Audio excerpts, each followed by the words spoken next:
தொடர்ந்து நம்ம இந்த சத்தியத்தை நம்ம தியானித்து வருவோம். விசுவாசம் என்ற அந்த பாடத்தை கற்று வருகிறோம். இன்றைக்கு 6ஆம் வசனத்தை நம்ம வாசிக்கலாம். 11 எபிரேயர் 11:6. விசுவாசம் இல்லாமல் தேவனுக்கு பிரியமாய் இருப்பது கூடாத காரியம். ஏனென்றால் தேவனிடத்தில் சேருகிறவன் அவர் உண்டென்றும் அவர் தம்மை தேடுகிறவர்களுக்கு பலன் அளிக்கிறார் என்றும் விசுவாசிக்க வேண்டும். இதில் இந்த பலன் அப்படிங்கிற ஒரு வேர்டு இருக்கு. பலன்னா என்ன? அது வளர்ச்சின்னு சொல்லலாம், முன்னேற்றம்னு சொல்லலாம். இன்னும் சொல்ல போனால் அதை நம்ம எப்படி எடுத்துக்கலாம் அப்படின்னா, அது நம்முடைய வாழ்க்கையில் பெரிய மாற்றம். இன்னும் சொல்ல போனால் நமக்கு ரகசியம் புரிஞ்சிட்டுன்னு கூட அதை எடுத்துக்கலாம். விசுவாசத்தினுடைய ரகசியம்.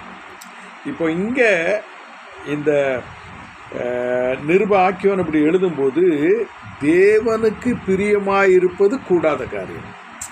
ஏனோக்கு தேவனுக்கு பிரியமாயிருப்பது எப்படின்னு தெரிஞ்சுக்கிட்டதுனால மரணத்தையே அவர் ஜெயித்தார். இப்போ அங்கே விசுவாசம் இல்லாமல் அப்படிங்கிற ஒரு வேர்டு அங்கே இருக்குது. விசுவாசம் இல்லாமல் அதை மாற்றி போட்டால் அவிசுவாசம்னு சொல்லலாம். விசுவாசம் இல்லாமல் அப்படின்னா விசுவாசமே இல்லாமல் வாழ்க்கையை ஓட்டிக்கிட்டு இருக்கிறவங்க, அப்போ அவங்களுக்கு பேர் அவிசுவாசி. அந்த வசனத்தில் பார்த்தீங்கன்னா கர்த்தரிடத்தில் சேருகிறவர்கள் அப்படின்னு இருக்குது. தேவனிடத்தில் சேருகிறவர்கள். ஆண்டவரிடத்தில் எதுக்கு நம்ம சேருவோம்? பெற்றுக்கொள்ளத்தான் சேருவோம். ஆண்டவருக்கு கொடுக்க நம்மகிட்ட ஒன்றுமே கிடையாது. சர்வ வல்லவருக்கு நம்ம ஏதாவது கொடுக்க முடியுமா? கொடுக்க முடியாது. நாம் பெற்றுக்கொள்ளத்தான் போகிறோம். எல்லாரும் பெற்றுக்கொள்ளத்தான் வர்றாங்க. ஆனால் சிலர் தான் பெற்றுக்கொள்ளுகிறாங்க, சிலர் பெற்றுக்கொள்ளுகிறது இல்லை. பெரும்பாலான பேர் பெற்றுக்கொள்ள மாட்டேங்கிறாங்க. ஆண்டவர்கிட்ட கேட்டு தான் கேட்டதை பெற்றுக்கொண்டு யார் திரும்புகிறா அப்படின்னா ஒரு சிலர் தான். அப்போ அந்த ஒரு சிலருக்கு என்ன இருக்குது அப்படின்னா, அந்த அந்த விசுவாசத்தின் மூலமாக பெற்றுக்கொள்ளக்கூடிய அந்த வழிமுறையை தெரிஞ்சிருக்காங்க. அந்த வழிமுறை நாம் நேற்று பார்த்தோம். தேவனுடைய திட்டத்தின் மையத்தில் நம்ம இருந்தோன்னா கேளாமலே சகலமும் கிடைக்கும். இது ரொம்ப முக்கியமானது. இந்த வார்த்தை ரொம்ப முக்கியமானது. தேவனுடைய சித்தத்தின் மையத்தில் நம்ம வாழ்ந்தோன்னா நம்முடைய காரியம் அவர் விசாரித்து நமக்கு தேவையானது எல்லாத்தையும் ஆண்டவர் கொடுத்துருவார். அதில் மாற்று கருத்தே கிடையாது. ஆனால் இப்போ பிரச்சனை என்னென்னா, நான் எல்லாம் கேட்க எனக்கு ஒன்றுமே கிடைக்க மாட்டேங்குது. நான் ஒன்றையும் ஆண்டவர்கிட்ட கேட்டு ஆண்டவர் எனக்கு கொடுக்கல அல்லது பெற்றுக்கொள்ள முடியலை. எனக்கு அந்த வகை தெரியலை, எப்படி அதை பெறணுங்கிற வகை எனக்கு தெரியலை அப்படின்னு சொல்லுகிறவர்களுக்கு இன்று காலையில் ஆண்டவர் சொல்லுகிற காரியம் என்ன தெரியுமா? உங்கள் விசுவாசந்தான் உங்களுக்கு பெற்றுக்கொள்ளுகிற அளவை நிர்ணயிக்கிறது. நீங்கள் என்ன கேட்குறீங்களோ அதை பெற்றுக்கொள்ளுகிறதுக்கு உங்கள் விசுவாசந்தான் அதுக்கு காரணமாக இருக்குது. அந்த விசுவாசம் ஒன்று அவிசுவாசமாக இருக்குது, இல்லைன்னா அற்ப விசுவாசமாக இருக்குது. அப்படி இல்லைன்னா விசுவாசத்தில் நாம் வருகிறதே இல்லை. இந்த 3 நிலை தான் நமக்கு இருக்குது. இந்த காலை வேளையில் ஆண்டவர் நமக்கு சொல்லுகிற காரியம் என்ன தெரியுமா? பெரிய பலன்களை அடையணும்னா, நல்ல பலன்களை பெறணும்னா நமக்கு விசுவாசம் உள்ள இருதயம் தேவை. அதாவது எபிரேயர் 3ஆம் அதிகாரம் அந்த 12ஆம் வசனம் அப்படி சொல்லுகிறது. 3:12. சகோதரரே, ஜீவனுள்ள தேவனை விட்டு விலகுவதற்கு ஏதுவான அவிசுவாசமுள்ள பொல்லாத இருதயம் உங்களில் ஒருவருக்குள்ளும் இராதபடிக்கு நீங்கள் எச்சரிக்கையாக இருங்கள். இந்த அவிசுவாசம் உள்ள இருதயத்தை ஆண்டவர் சொல்லும்போது பொல்லாத இருதயம், அது பாவ இருதயம்னு சொல்லுது. பெரிய பாவமே அவிசுவாசம்தான். பாவத்தில் பெரிய பாவம் என்ன? அவிசுவாசம். எனக்கு ஆண்டவர் இது செய்ய முடியாது, எனக்கு இது கிடைக்காது அப்படிங்கிற எண்ணத்தோட தேவ சமூகத்துக்கு வரவே கூடாது. எனக்கு ஆண்டவர் கொடுப்பார் அப்படின்னா என்ன அர்த்தம்? நாம் ஆண்டவர்கிட்ட சேர்றோம். ஆண்டவர் எப்படி நமக்கு அதை கொடுக்க முடியும்னு சொன்னால், நம்முடைய அவிசுவாசத்தை அகற்றிவிட்டு. இந்த பாவத்திலே பெரிய பாவம் அவிசுவாசம், மற்ற பாவங்கள்லாம் சின்ன சின்ன பாவங்கள். அப்போ முதல்ல அகற்ற வேண்டியது என்ன? நம்முடைய வாழ்க்கையில் அவிசுவாசத்தை அகற்றணும். அந்த அவிசுவாசத்தை அகற்றணும்.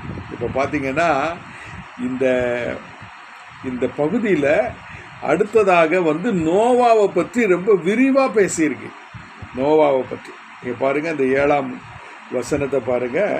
விசுவாசத்தினாலே நோவா தற்காலத்திலே காணாதவைகளை குறித்து தேவ எச்சரிப்பு பெற்று பக்தி உள்ளவனாகி தன் குடும்பத்தை ரட்சிப்பதற்கு பேழையை உண்டு பண்ணினான். அதனாலே அவன் உலகம் ஆக்கினைக்குள்ளாக தீர்க்கப்பட்டதென்று விசுவாசத்தினால் உண்டாகும் நீதிக்கு சுதந்திரவாளியாகினான். இங்கே பாருங்க, நோவா வாழ்ந்த காலம் எப்போ? அது ஆதி ஆகமத்தில் நீங்கள் 6ஆம் அதிகாரத்துக்கு பிறகு தான் நோவா வருகிறார். ஆதி ஆகமம் 6ஆம் அதிகாரம். நீங்கள் அந்த 6ஆம் அதிகாரத்தில் பார்த்தீங்கன்னா அவர் அப்படியே வர்றார். 6ஆம் அதிகாரத்தில் நீங்கள் 5ஆம் அதிகாரம் 32ஆம் வசனம் பார்த்தீங்கன்னா, நோவா 500 வயதான போது சேம் காம் யாபேத் என்பவர்களை பெற்றான். 6, 7, 8, 9 அதிகாரங்கள் முழுவதும் நோவாவை பற்றி பேசுது. 10 வரைக்கும் நோவாவை பற்றி பேசுது. 6லேருந்து 10 வரைக்கும். இப்போ நான் நேற்று ஒரு வீட்டு பாடம் கொடுத்தேன்.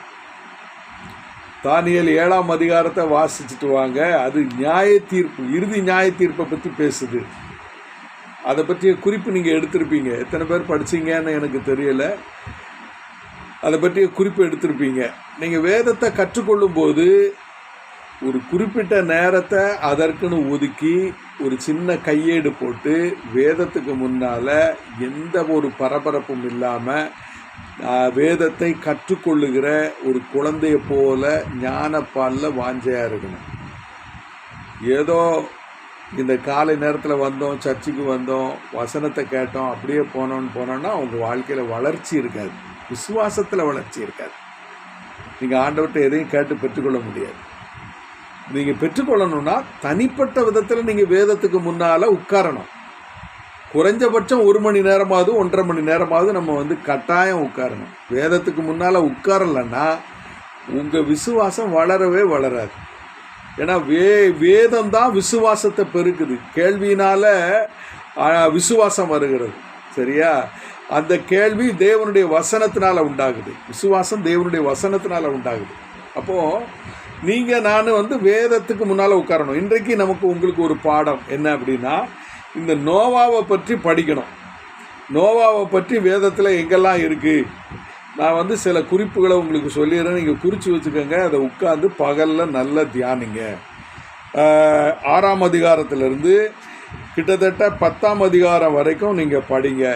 இதில் விசுவாசத்தை பெருக்குகிற காரியமும் இருக்குது, இன்னும் நம்ம முகஞ்சொலிக்கிற காரியங்களும் இருக்குது. அது இருக்கட்டும், நீங்கள் படிங்க.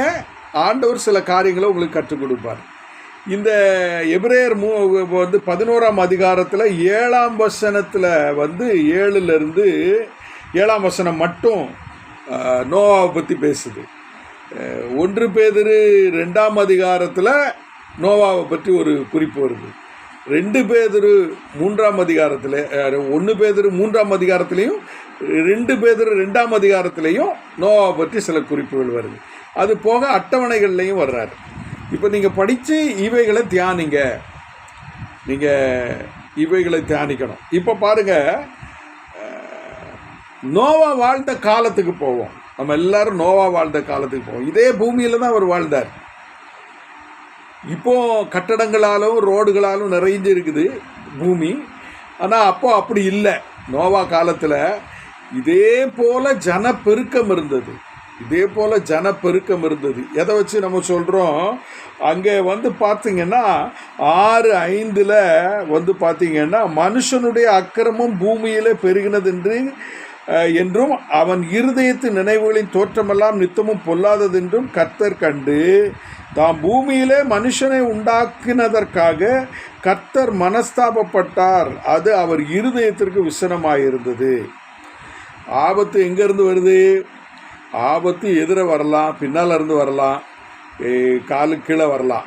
ஆனால் ஆபத்து எங்கேருந்து வருதுன்னா மேலேருந்து வருது. வானவெளியில் ஏக வெளியில் இருக்கும்போது ஆபத்து வந்து மேலேருந்து வருமா? மேலேருந்து வர்றதுக்கு வாய்ப்பு ரொம்ப ரொம்ப கம்மி. ஆனால் கர்த்தர் என்ன நினைக்கிறார்னா, இந்த பூமியை அழிக்கணும்னு நினைக்கிறார். பூமியன்னா மனிதனை அழிக்கணும்னு நினைக்கிறார். பூமியை அழிக்கல, மனிதனை அழிக்கணும்னு நினைக்கிறார். இப்போ மனிதனுக்கு ஆபத்து எங்கேருந்து வருது? மேலேருந்து. எங்கே? மேகத்திலிருந்து வருது. இதெல்லாம் சாத்தியமா? நம்ம யோசிக்கணும். வானத்திலிருந்து மழை பெய்து பூமியை அழிக்கும். இப்போ அழிக்குது, அழிச்சிக்கிட்டே வருது. எல்லா பக்கமும் அப்படி தான் இருக்கு. நோவா காலத்தில் இதே சூழ்நிலை இருந்தது. இந்த சூழ்நிலையில் கோடி கோடியான மக்கள் வாழ்ந்துட்டு இருக்காங்க. எல்லா மக்களும் இதை பற்றி கொஞ்சம் கூட சிந்திக்கலை. ஆனால் நோவா அதை குறித்து சிந்திக்கிறார். அதை தான் நம்ம 1 பேதுருல நம்ம என்ன வாசிக்கிறோம்? 2ஆம் அதிகாரத்தில், அந்த 3ஆம் அதிகாரத்தில் பார்த்திங்கன்னா, நோவா அந்த காலத்தில் அவன் எச்சரிப்பை பெற்று அந்த தன்னுடைய குடும்பத்தை காப்பதற்காக, நீங்கள் 1 பேதுரு அந்த எபிரேயர் 11ஆம் அதிகாரம் அந்த 6ஆம் வசனத்துக்கு வாங்க, 7ஆம் வசனத்துக்கு வாங்க. அங்கே படிப்படியாக அவனுடைய அந்த விசுவாச கிரிகையை நம்ம பார்க்க முடியும். நோவா தற்காலத்திலே காணாதவைகளை குறித்து, இப்போ விசுவாசத்தினுடைய மறைபொருள் என்னது? காணாததை விசுவாசிப்பது, வரப்போகிறத விசுவாசிப்பது. அது நோவாட்ட இருக்கு பாருங்க. காலத்தில் காணாதவைகளை குறித்து தேவ எச்சரிப்பு பெற்று, இப்போ நம்முடைய வாழ்க்கையில் இயேசு கிறிஸ்து மீண்டும் வரப்போகிறார், 2வது முறை வரப்போகிறார். அதுதான் நம்ம எதிர்பார்த்து நம்ம ஓடிக்கிட்டு இருக்கிறோம். நம்முடைய இலக்கு என்ன? நாம் நித்தியத்தில் அவரோடு கூட வாழணும், பிசாசோட வாழக்கூடாது. நித்தியத்தில் பிசாசும் அவனுடைய தூதருக்கும் ஆயத்தம் பண்ணப்பட்ட இடத்துக்கு போகாமல் நித்தியத்தில் பிதாவோடும் அவருடைய தூதர்களோடும் நாம் தேவனை ஆராதிக்கும்படி. இங்கே பாருங்கள், எச்சரிப்பு பெற்று. இப்போ நம்முடைய வாழ்க்கையில் நாம் எதுக்கு ஆண்டவற்றை வாரோம் அப்படிங்கிறத நம்ம கட்டாயம் நிர்ணயம் பண்ணணும். உலக காரியத்துக்கு வர்றோமா, அழிந்து போகிற பொருளுக்காக ஆண்டவற்றை வாரமா, விசுவாசம் வைக்கிறோமா? இங்கே நோவா எச்சரிப்பு எப்படி பெற்றான்? பூமி முழுவதும் அழிய போகுது, வானத்திலிருந்து மழை வரப்போகுது, பூமியை அழிச்சிட போகுது அப்படிங்கிறத அவன் எச்சரிப்பு பெற்று, இவன் பாருங்க, அவன் விசுவாசத்தில் எப்படி பலப்படுறான் பாருங்க. காணாதவைகள் குறித்து தேவ எச்சரிப்பு பெற்று பயபக்தி உள்ளவனாகி தன்னுடைய வாழ்க்கை, விசுவாச வாழ்க்கை, தன்னுடைய அன்றாட வாழ்க்கையை அவன் சரி பண்ணுகிறான். தாறுமாறான வாழ்க்கையை சரி பண்ணுகிறான். அதற்கப்புறம் பாருங்க, தான் மட்டும் தன்னுடைய வாழ்க்கையை பரிசுத்தப்படுத்தலை, தன்னுடைய குடும்பத்திற்காகவும் பிரயாசப்படுறான். இன்றைக்கி பாருங்க, நம்முடைய விசுவாச வாழ்க்கையில் நம்முடைய பரிசுத்தம், நம்முடைய பிள்ளைகளுடைய குடும்பத்தாருடைய பரிசுத்தத்துக்காக நாம் கிறிஸ்துவை விசுவாசிக்கணும். அந்த சிறை அதிகாரிக்கு ஆண்டவர் அந்த பவுல் சொன்ன வார்த்தை என்ன தெரியுமா? நீ விசுவாசி, அப்பொழுது உன் வீட்டார் எல்லாரும் ரட்சிக்கப்படுவார். இந்த விசுவாசம் ஆண்டவர் தான் துவங்கி வைக்க முடியும், நீங்களோ நானோ துவங்க முடியாது. ஏன்னா எபிரேயர் 12:1 சொல்லுது, விசுவாசத்தை துவங்குகிறவரும் விசுவாசத்தை முடிக்கிறவரும் அவர் தான். அப்போ நம்ம விசுவாசத்தை துவங்கிட்டார், நம்ம வாழ்க்கையில் துவங்கிட்டார். இப்போ என் வாழ்க்கையில் 1984 துவங்கிட்டார், இன்னைய வரைக்கும் அது ஓடிக்கிட்டே இருக்கு. என்னுடைய மனைவி, என்னுடைய பிள்ளைகளுடைய வாழ்க்கையில் ஆண்டவர் அதை துவங்கணும்னு சொல்லி நம்ம விசுவாசிக்கணும். இப்போ நான் ஒரு ஒரு உண்மையை சொல்கிறேன். நீங்கள் கல்வியையும் தேவனை விசுவாசிப்பதையும் நாம் 2 தட்டில், ஒரு தராசில் 2 தட்டில் வைக்கிறோன்னு வைப்போமே. கல்வியை ரொம்ப விரும்புகிறவங்க கல்வியின் மேலே இன்னும் ஆழமான இன்னும் படிக்கணும் முன்னேறி போயிட்டே இருப்பாங்க. ஆனால் விசுவாசம் வைக்கிறவங்க கர்த்தர் மேலே விசுவாசம் வச்சுட்டா இந்த கல்வி, ஞானம், அறிவு, புத்தி, உலக மேன்மை எல்லாமே வந்துடும். கல்வி கர்த்தர் நமக்கு ஞானத்தை கொடுத்து நம்ம வைத்திருவார். கல்வியை பற்றி கவலைப்பட வேண்டாம்.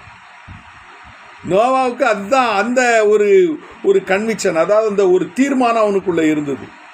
நான் எதை எடுக்கணும், நான் வந்து விசுவாசத்தை தான் எடுக்கணும். நான் எதை எடுக்கணும்? தேவனுடைய சித்தத்தை கையில் எடுக்கணும். அப்போ எனக்கு உலக காரியம் ஃபுல்லாக நடந்துடும் அப்படின்னு அவர் அந்த விசுவாசத்தினுடைய ரகசியத்தை பிடிச்சிக்கிட்டார். இப்போ பாருங்க, தன்னை பரிசுத்தப்படுத்தினார், தன்னுடைய குடும்பத்தை பரிசுத்தப்படுத்தினார். அதற்கப்புறம் பாருங்க, இந்த உலகம் முழுவதையும் காப்பதற்காக பேழையை உண்டு பண்ணினார். அவருடைய தரிசனம் எப்படி? ஆண்டவருடைய தரிசனத்தில் அவர் முழுவதுமாக தன்னை ஈடுபடுத்தி கொண்டார் பாருங்க. வாழ்நாள் பாது தன்னை பரிசுத்தம் எச்சரிக்கைப்படுத்தினார், தன்னுடைய குடும்பத்தை அவர் எச்சரிக்கைப்படுத்துகிறாரு.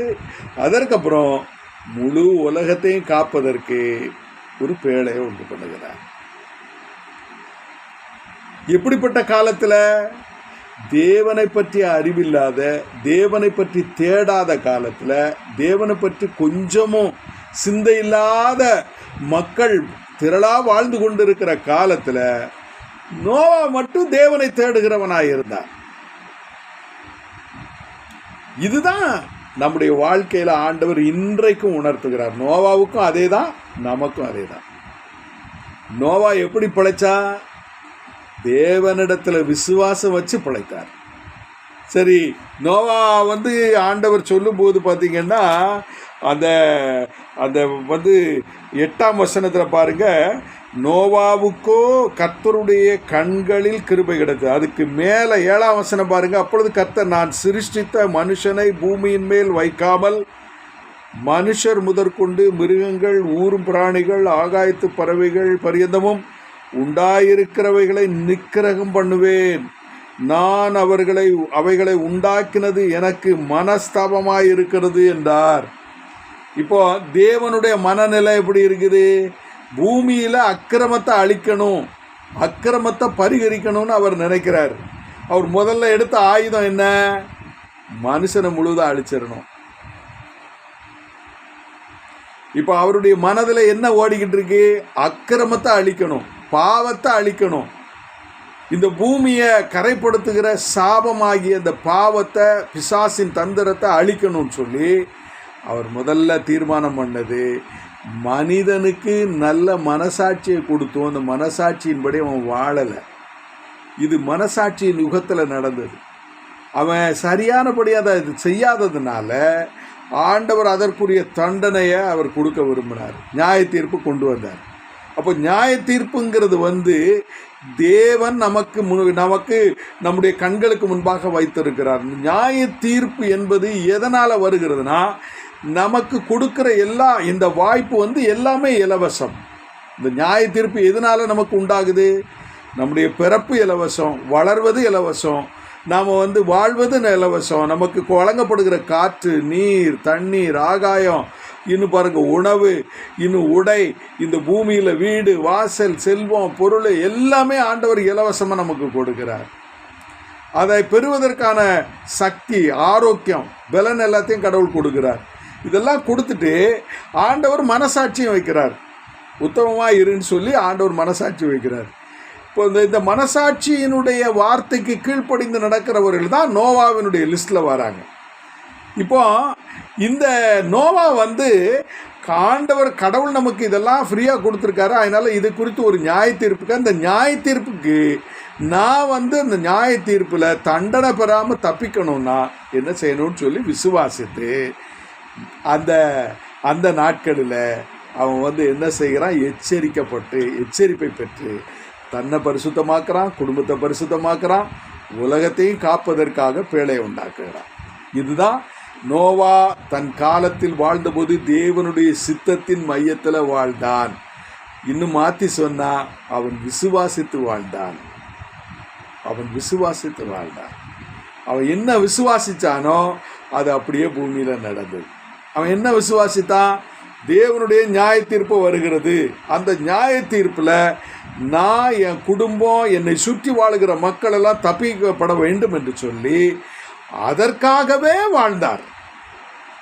இந்த காரியத்திற்காக அவர் வாழ்ந்தார். எவ்வளோ வருஷம் வாழ்ந்தார்? நோவா வந்து கிட்டத்தட்ட அவர் வந்து நோவா வந்து 600 வருஷத்துக்கு மேலே அவர் பூமியில் வாழ்ந்தார். பாருங்கள், நோவாவினுடைய ஆயுசு நாட்கள் எத்தனை நாட்கள் அதை பாருங்க. நோவா தன்னுடைய காலத்தில் அவன் வந்து 9:29 நோவாவின் நாட்களெல்லாம் 950 வருஷம். அவர் வந்து எச்சரிப்பு பெற்றது எப்போ? 500வது வயதில். 500வது வயதில். இப்போ 950 வருஷத்தில் 500 வருஷத்தை கழிச்சிங்கன்னா எவ்வளவு? 450 வருடம். அந்த வாழ்க்கை, விசுவாச வாழ்க்கை எவ்வளோ வருஷம்? 450 வருடம் தேவனுடைய சித்தத்திற்காக வாழ்ந்தார். இன்றும் பேசப்படுகிறார் நோவா, இன்றும் பேசப்படுகிறார். இப்போ அவருடைய விசுவாச அந்த காரியம் எப்படி இருக்குது? இதை எபிரேயர் எழுதும் போது அவ்வளவு நேர்த்தியாக ஒரே வசனத்தில் எழுதிடுறாரு. எபிரேயர் நிருபத்தில் அந்த 7ஆம் வசனத்தில் பாருங்க, அவர் சொல்லும்போது அவர் எச்சரிப்பை பெற்றார். என்ன பெற்றாரு?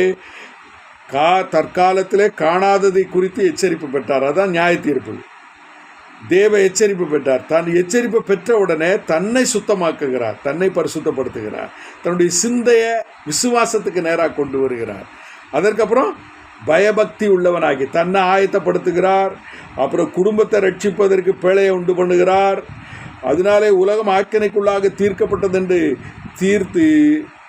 தீர்த்து விசுவாசத்தினால் உண்டாகும் நீதிக்கு சுதந்திரவாளியானார். இப்போ புதிய ஏற்பாட்டில் தானே விசுவாசத்தை பற்றி நம்ம பேசுகிறோம். அப்போ பழைய ஏற்பாட்டில் நோவா வந்து விசுவாசத்தினாலேயே காக்கப்பட்டார். அவர் மட்டும் 8 பேர் காக்கப்பட்டாங்க. பிரியமான தேவனுடைய பிள்ளைகளே, விசுவாசம் நம்முடைய வாழ்க்கையில் பலமாய் வேலை செய்யும். அந்த விசுவாசம் வந்து காணாததை விசுவாசிப்பதில் இருக்குது. அந்த விசுவாசத்தினுடைய கருப்பொருள் என்ன? அது இனி வருகிறதா இருக்கிறது. அந்த கருப்பொருளுடைய மையம் என்ன என்றால், தேவன் சர்வ வல்லவர், அவர் அன்புள்ளவர், அவர் பலன் அளிக்கிறவர். நான் கேட்கறத எனக்கு கொடுப்பார். யாருக்கு கொடுப்பார்? அவருடைய சித்தத்தின் மையத்தில் இருக்கிறவர்களுக்கு மட்டும்தான் அது கிடைக்கும். மந்திரம் மாதிரி இதெல்லாம் ஒன்றையும் உண்டாக்க முடியாது. கையில் மந்திரக்கோலை வச்சு ஒன்று ஒன்றா உண்டாக்க முடியாது. படிப்படியாக நம்முடைய விசுவாசத்தை பெருக்கணும். இப்போ பாருங்கள், நீங்கள் விசுவாச வீரனாக இருந்தால் நீங்கள் தேவனுடைய சித்தத்தின் மையத்தில் வாழ்வீங்க. தேவனுடைய சித்தத்தை நிறைவேற்றுவதுதான் என்னுடைய உலகத்தில் என்னுடைய பிரதானமான இலக்குன்னு சொல்லி நம்ம வாழ்வோம். புரியுதா உங்களுக்கு? தேவன் வந்து நம்முடைய வாழ்க்கையில் நம்மை மாற்ற விரும்புகிறார். நீங்கள் ஆண்டவரிடத்தில் ஒன்றை பெற்றுக்கொள்ளணும்னா நீங்கள் உங்கள் விசுவாச கடுகளவு இருந்துக்கிற அந்த விசுவாசத்தை பெருக்கணும். அவ்வளோதான். அதை பெருக்கிறதுனா என்ன? தேவ சித்தத்தின் மையத்தில் வாழ உங்களுடைய முகத்தை திருப்பணும், உங்களுடைய கண்ணை திருப்பணும். அவ்வளோதான். எனக்கான சித்தம் என்னவோ அதை நான் செய்வேன். நோவாவை போல, ஏனோக்கை போல, ஆபேலை போல நான் செய்யணும். அவர்களுக்கெல்லாம் இல்லாத சிலாக்கியம் நமக்கு இருக்குது. அவர்களுக்கெல்லாம் இல்லாத சிலாக்கியம் என்ன தெரியுமா? நமக்கு சிலுவை இருக்குது, நற்செய்தி இருக்குது, இதெல்லாம் நமக்கு ப்ளஸ் ப்ளஸ் ப்ளஸ் எல்லாமே இருக்குது.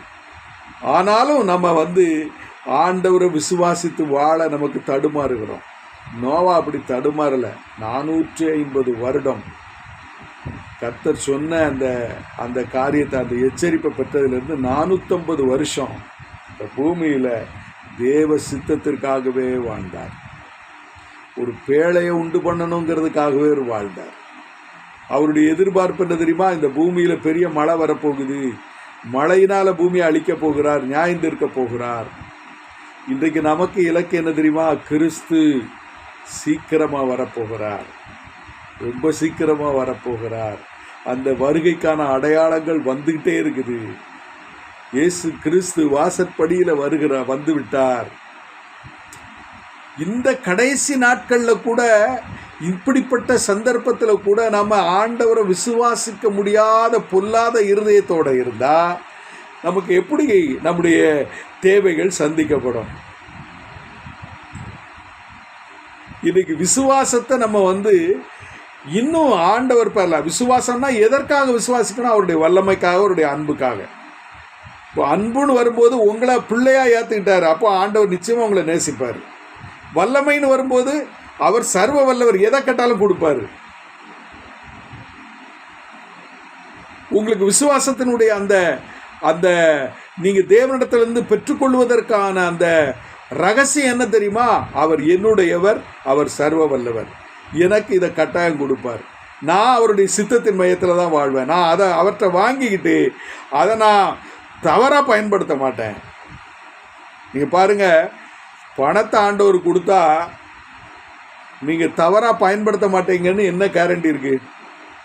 உங்களுக்கு நிலத்தை கொடுக்குறாரு, உங்களுக்கு பேரை கொடுக்குறாரு, உங்களுக்கு பதவி கொடுக்குறாரு, உங்களுக்கு ஆசீர்வாதங்களை கொடுக்குறாரு, தீர்க்க தரிசன வரத்தை கொடுக்குறாரு, குணமாக்கும் வரத்தை கொடுக்குறாரு, பேய் ஓட்டும் வரத்தை கொடுக்குறாரு. நீங்கள் இருதயங்களை ஆராய்ந்து பார்த்து வாயினால் ஒரு மனதுக்குள்ளே என்ன நடக்குதோ அதை அப்படியே சொல்லுகிற ஒரு வரத்தை ஆண்டவர் உங்களுக்கு கொடுத்துட்டாருன்னு வச்சுக்கிடுவோம். அதை நீங்கள் தவறாக பயன்படுத்த மாட்டேங்கன்னு என்ன கேரண்டி இருக்குன்னு நான் கேட்குறேன். இன்னைக்கு சபைகளில் அதாவது குடும்பத்தில் இந்த வரங்களை, இந்த கிருபைகளை, கர்த்தர் தந்த அந்த அந்த சிலாக்கியங்களை தவறாக பயன்படுத்துகிற மனிதர்கள் தானே ஏராளமாக இருக்கிறாங்க. தங்களுடைய வாழ்க்கையை கட்டி எழுப்ப வேண்டிய அந்த வரங்கள், கிருபைகள், அந்த சிலாக்கியங்களை வச்சுக்கிட்டு தங்களுடைய வாழ்க்கையை கட்டி எழுப்பி ஆண்டவருடைய சித்தத்தை முழுவதுமாக செய்வதை விட்டுட்டு இந்த வரங்கள், கிருபைகள், இந்த செல்வங்கள், இந்த ஆசீர்வாதங்களை பெற்றுக்கிட்டு அதை வச்சு தங்களே அழிச்சிடுறாங்க. நல்ல உதாரணம் என்ன தெரியுமா? சாலமோன் ஞானி. ஆண்டவரே ஞானம் அவன் கேட்ட ஞானத்தையும் கேளாத செல்வத்தையும் கொடுத்தார். நடந்தது என்ன? கர்த்தர் அவனுக்கு கொடுத்த வரங்கள், கிருபைகளை வச்சு முன்னேறி ஒரு ஜெயமுள்ள வாழ்க்கை வாழாம அந்த பொருளுக்கு அந்த வரங்களினால, அந்த கிருபை அவருக்கு கிடைத்த அந்த சிலாக்கியங்களினால தன்னையும் தன்னுடைய விசுவாசத்தையும் அழித்து நாசமாக போயிட்டார். ஆகையினால தான் ஆண்டவரிடத்தில் கேட்டு பெற்றுக்கொள்ளும் போது நீங்கள் தேவனுடைய சித்தத்தின் மையத்தில் இருக்கிறத உறுதிப்படுத்தினா மட்டும் உங்களுக்கு ஆண்டவர் வரங்களை, கிருபைகளை நீங்கள் கேட்குறத ஆண்டவர் கொடுப்பார், எனக்கு கொடுப்பார். இப்போ ஒரு 1 கோடி ரூபா நமக்கு ஆண்டவர் கொடுத்துட்டாருன்னு வச்சுக்கிறோம். 1 கோடி ரூபா கொடுத்தாச்சு. இந்த 1 கோடி ரூபாயை ஆண்டவர் சுவிசேஷ பிரபல்யத்துக்காக பயன்படுத்து, இந்தியாவில் உன் சூழ்நிலையில் பயன்படுத்துன்னு சொல்லி ஆண்டவர் 1 கோடி ரூபா கொடுத்துட்டார். இந்த 1 கோடி ரூபாயை நாம் அதை வச்சு தேவ சித்தத்தை செய்வோமா, இல்லை நம்ம சொந்த வாழ்க்கையை வளப்படுத்துவோமா? கருப்பட்டி பானையில் கையை விட்டுட்டு என்ன செய்ய முடியும்? ஆண்டவர் அதனால தான் நமக்கு கொடுக்கறது இல்லை. நாம் கொடுக்கணும். நமக்கு ஆண்டவர் சரியானபடி அவருடைய ஆசீர்வாதத்தை நம்ம ஆண்டவர் நம்ம மேலே கொட்டணும்னு சொன்னால் நான் அவருடைய சித்தத்தின் மையத்தில் இருக்கிறேன் என்பதை உறுதிப்படுத்த வேண்டும். அது நம்ம கையில் தான் இருக்கு. கிருபைகளையும் வரங்களையும் வல்லமைகளையும் கர்த்தர் கொடுப்பாரு. ஆனால் தகுதியான நபர்கிட்ட கொடுக்கலன்னா அது அவருடைய நாமத்திற்கே அபகீர்த்தியை உண்டாக்கிறோம். அவருடைய மகிமைக்கு அது ஒரு இழுக்கா போயிடும். உங்களுக்கு புரியுதா? இன்று இந்தியாவில், தமிழ்நாட்டில் ஒரு வல்லமையாக பயன்படுத்தப்பட்ட மனிதர்கள், தேவ மனிதர்களில் பலர் விழுந்து போயிட்டாங்க. வரங்களை கொடுத்தாரு, குப்பையிலிருந்து தூக்கி வரத்தை கொடுத்தாரு, உலகளாவிய ஒரு ஒரு ஒரு பர்சனாலிட்டியாக மாற்றினாரு. ஆனால் அவங்க தேவனுடைய சித்தத்தின் மையத்தில் வாழவில்லை. அப்போது அவர்களுக்கு கிடைச்ச வரங்கள், கிருபைகள் அவர்களை அழித்து விடுகிறது. தேவனுடைய ராஜ்ய கட்டுமான பணியில் ஒரு பெரிய பின்னடைவை அதை ஏற்படுத்துகிறது. நோவாவினுடைய வாழ்க்கையை நீங்கள் ஆராய்ச்சி பண்ணி பார்த்தீங்கன்னா 450 வருடமும் அவன் பிதாவினுடைய சித்தத்தின் மையத்திலேயே வாழ்ந்தார். வலது இடதுபுறம் வைக்காம வாழ்ந்தார். இந்த பிரளயத்துக்கு பிறகு சில காரியம் நடந்துச்சு. ஆனாலும் அந்த சூழ்நிலையில தேவனை விசுவாசித்தான். நீங்க எல்லா சந்தர்ப்பத்திலும் தேவனை விசுவாசிச்சா மட்டும்தான் நம்முடைய வாழ்க்கை ஈடேறும். ஆண்டவரே என்ன சொல்றாரு தெரியுமா? நாம் மண்ணென்று அவர் நினைவு கூறுகிறார். மண்ணு தான் நம்ம, அதுல மாற்றுக்கிறதே கிடையாது. எவ்வளவுதான் நம்ம விசுவாச வாழ்க்கையில முன்னேறி முன்னேறி முன்னேறி போனாலும் நம்ம மண்ணு தான். மறுரூப சரீரத்தை ஆண்டவர் நமக்கு இன்னும் தரல. இப்போ நம்ம என்ன செய்யறோம்? இந்த மண்ணான சரீரத்துல வானவருடைய சாயலை தரித்து கொள்ள பிரயாசப்படுகிறோம். பிரியமான தேவனுடைய பிள்ளைகளே, ஒரு நாள் அந்த மறுரூப சரீரம் நமக்கு ஆண்டவர் கொடுப்பார். அந்த சரீரம் வந்த பிறகு நம்முடைய வாழ்க்கையில பாவமே இருக்காது. ஏன்னா இந்த சரீரத்துல பாவம் அவயவங்கள்ல குடிகொண்டு இருக்கிறது. ஆத்துமாவை ஆண்டவர் ரட்சித்தார், ஆவியை விடுவிச்சு விட்டார். இந்த சரீரம் பாவத்தினுடைய சாயலிலிருந்து கொஞ்சம் கொஞ்சமா விடுவித்து கொண்டு இருக்கிறார். அப்போ அதற்கு விசுவாசம் உதவுகிறது. நோவாவை போல நமக்கு 450 வருஷம் கொடுத்தாருன்னா நம்ம பாடு என்ன ஆகும் தெரியுமா? கஷ்டம். ஆகினாலதான் காலத்தை சுருக்கி டக்குன்னு உடனே எடுத்துக்கிறார். பிரியமான தேவனுடைய பிள்ளைகளே, இந்த நோவா தேவனுடைய அழைப்புல அவ்வளவு உண்மையா இருந்தார். நீங்க இன்னும் இதை கொஞ்சம் தீர்க்கமா ஆராய்ச்சி பண்ணி படிச்சு பாருங்க. நாளைக்கு நம்ம இதை குறித்து இன்னும் கொஞ்சம் விரிவா நம்ம பார்க்கலாம். நோவா தேவனுடைய கண்களிலே கிருபை பெற்ற மனிதன். அவனுடைய வார்த்தை கிருபைங்கிற வேர்டு இந்த நோவாவுக்கு முதல்ல வேதத்தில் பயன்படுத்தப்பட்டிருக்கிறது.